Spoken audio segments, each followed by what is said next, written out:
Reading this morning comes from the Gospel according to Matthew, chapter 18. We're going to start with the 15th verse.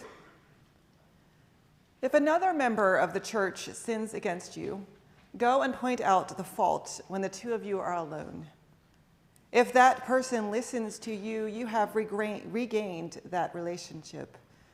But if you are not listened to, take one or two others along with you, so that every word may be confirmed by the evidence of 2 or 3 witnesses. If the member refuses to listen to them, tell it to the church. And if the offender refuses to listen even to the church, let such a one be to you as a Gentile and a tax collector. Truly, I tell you, whatever you bind on earth will be bound in heaven, and whatever you loose on earth will be loosed in heaven. Again, truly I tell you, if 2 of you agree on earth about anything you ask, it will be done for you by my Father in heaven. For where 2 or 3 are gathered in my name, I am there among them. Then Peter came and said to him, Lord, if another member of the church sins against me, how often should I forgive? As many as 7 times? Jesus said to him, Not 7 times, I tell you, but 77 times. This is the word of the Lord. Thanks be to God.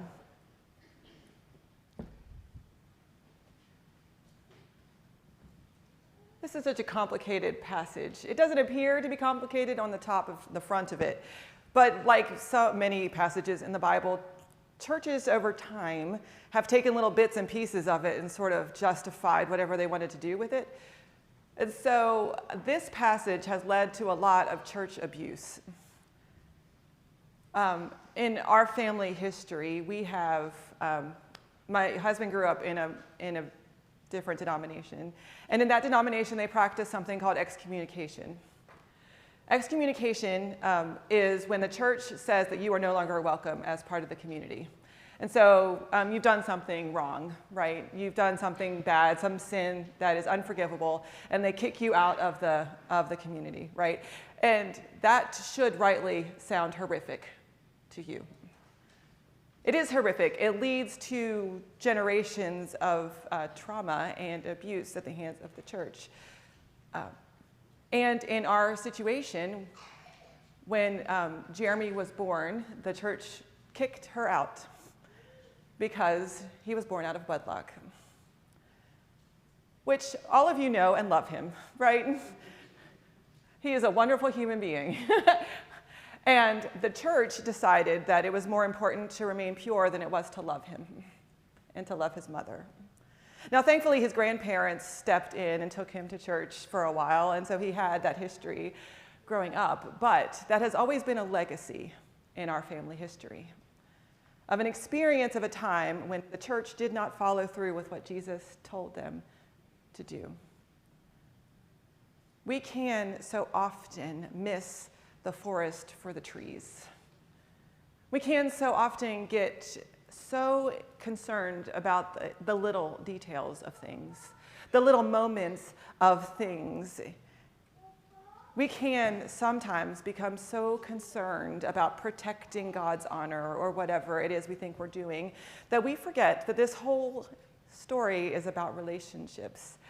About relationships with one another, about relationships with God. And I, for one, have never known anyone who fixed their problem by being rejected.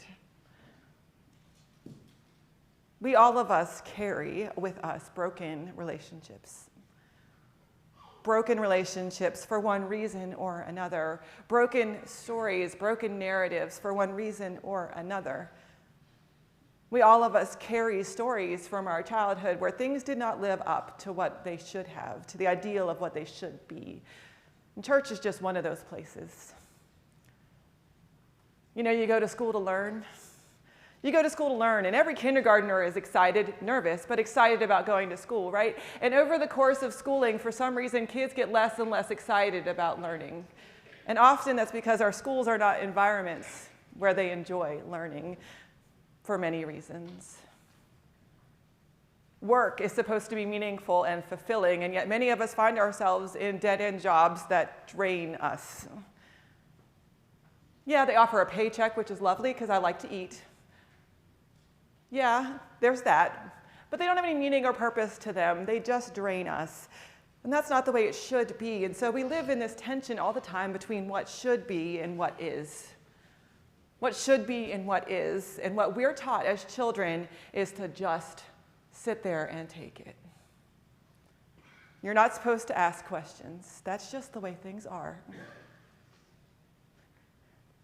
My kids are in the question-acting phase of childhood. They ask questions all day long, and every once in a while, I get a little tired of answering questions.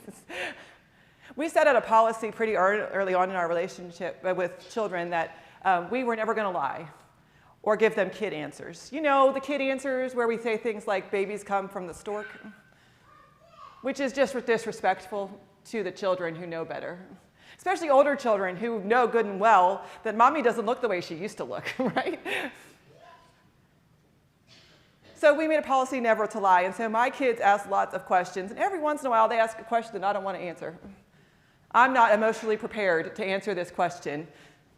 My daughter is 9, which means the questions are getting more and more grown up, which means that I am not emotionally ready to answer them.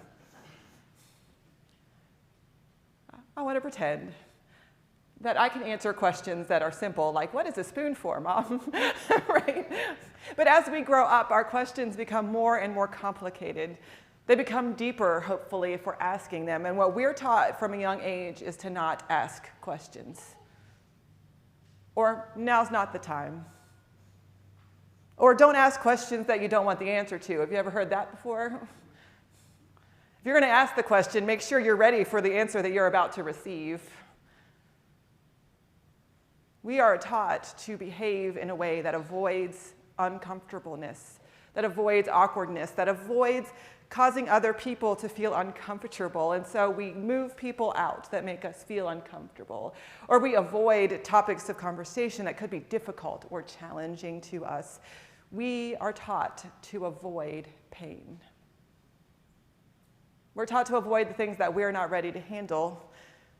And what we do in the process is break relationships with one another, because our comfort becomes more important. Our comfort becomes more important than the relationship. And so we just tell people to stop asking so many questions. Peter here comes to Jesus with a really important question. The last time that we saw Peter and Jesus, they'd had a little bit of an argument in their relationship. Jesus was trying to prepare Peter for what was to come, that the next few days, the next few weeks were not going to be good for them as far as, continuing to live. Jesus was going to have to walk this road. He was going to have to be crucified. Jesus was trying to do the right thing by Peter, and Peter, instead of asking questions, just starts telling Jesus what to do. So they have a big argument about what the future looks like and what is required of being a person of faith. And so Peter steps in it, and Jesus yells at him, and they have broken a relationship that was meaningful and important. And so when Peter asked Jesus this question of how many times should you forgive someone, this is not an idle question. This is not asking about angels dancing on the head of a pin, or as we asked last week in Sunday school, what age are you when you get to heaven? Which medieval theologians thought was really important and wrote books about. There were like massive arguments about what age you are when you get to heaven. We settled on 28, I think was what we decided on, but I feel like you get to decide what you want. This is not that question. Peter is asking Jesus how many times you should forgive someone, because Peter has needed forgiveness from Jesus quite a lot. Peter, who is impulsive and reckless and vulnerable and incapable of keeping his mouth shut, has stepped in it over and over and over again. And he needs to know how many times Jesus is going to let Peter mess up and forgive him. And Jesus offers Peter more grace than he deserves. Peter says, should you forgive somebody 7 times, which is already kind of a lot. And Jesus responds, no, I tell you 77 times. There's a little bit of a translation issue here because you could also read that as 70 times 7, which is 490 times, which is a lot of times to ask for forgiveness from somebody. That's like an unlimited amount of forgiveness. Except if you're in a relationship with somebody for long enough, you're going to use up all 490 of those chances of forgiveness, right? I think I'm on like set 3 of 490 things of forgiveness from my husband this year. So it's not an unlimited amount, but it's a lot. And what Peter is saying is that in order to restore relationship with one another, you have to be willing to engage. You have to be willing to ask the difficult question. You see, Peter and Jesus hadn't had a real conversation in 2 chapters now. They hadn't had a chance to really talk to one another. You can sort of see them avoiding each other in the hallways, like giving each other the side, not looking at each other. Have you ever been in the grocery store and you see somebody you know, but you're not ready to talk to them, so you go around the corner like this and hope they don't see you? This is Peter and Jesus, right? Not that I ever do that. This is what Peter and Jesus are experiencing. They don't want to have the difficult conversation. And so by asking a question of Jesus, Peter opens the door for them to have the conversation that mends the relationship. Now, there's lots of caveats around this. Forgiveness doesn't mean forgetting. Jesus never says to Peter, it's all right, I've forgotten everything you've ever done, and now we're back at the beginning of things like it's never happened before. Jesus just says, forgive, which means that Jesus is saying, I am willing to let go of this hurt that's controlling my life. Doesn't mean I'm going to forget it. It doesn't mean I'm not going to learn from it. It doesn't mean that we both shouldn't grow from this. Forgiveness just means that you are not letting that hurt control your life. You're not avoiding the hurt anymore. You're not avoiding that conversation that you needed to have. You're not avoiding dealing with the hurt and the trauma and the anger or whatever it is that you are holding into yourself. Forgiveness is about you. And Jesus says that you should be willing to ask the question over and over and over again, that you should be willing to be vulnerable enough to acknowledge that there is pain and hurt and loss there. You should be vulnerable enough to acknowledge that you forgive other people, because there's going to come a time where you're going to need forgiveness yourself. And if you can learn to be generous with other people, then other people can be generous with you. And so we really have 2 choices here. Jesus tells Peter that Peter has the option of never asking for forgiveness, of just continuing to live life avoiding pain, live life avoiding the awkwardness that comes with having the conversation. Peter can surround himself with people who never challenge him, people who never ask questions, people who never cause him to think or behave differently than he ever has before. Peter has that option, but Jesus says that in order to be in a healthy relationship with one another, whether it's family or whether it's church, you should be willing to have the difficult conversations. Nothing is ever fixed by avoiding it. Nothing is ever solved by pretending it doesn't happen. Nothing ever goes away because we think that if we just avoid it, no one will mention it or bring it up.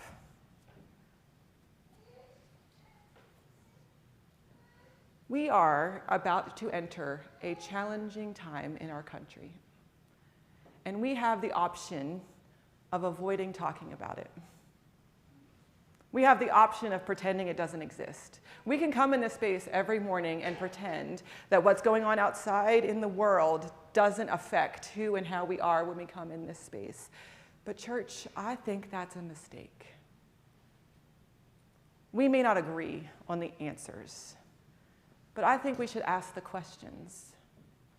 I think that we should trust each other enough, and we should trust God enough to be willing to be open and vulnerable enough to be honest with ourselves and with each other about what we bring into this space together. We can avoid it. We can avoid whatever baggage is coming in with us, even if it's not that. We can pretend that the things that are happening in our lives don't exist, that the hurts that we bring with us into this space aren't a part of who we are, but that only continues to cause more damage. And so Jesus challenges us to ask questions and to listen openly and honestly for answers, without judgment and without fear. And so I wonder what it is that you have avoided being honest with yourself about, or being honest with other people about.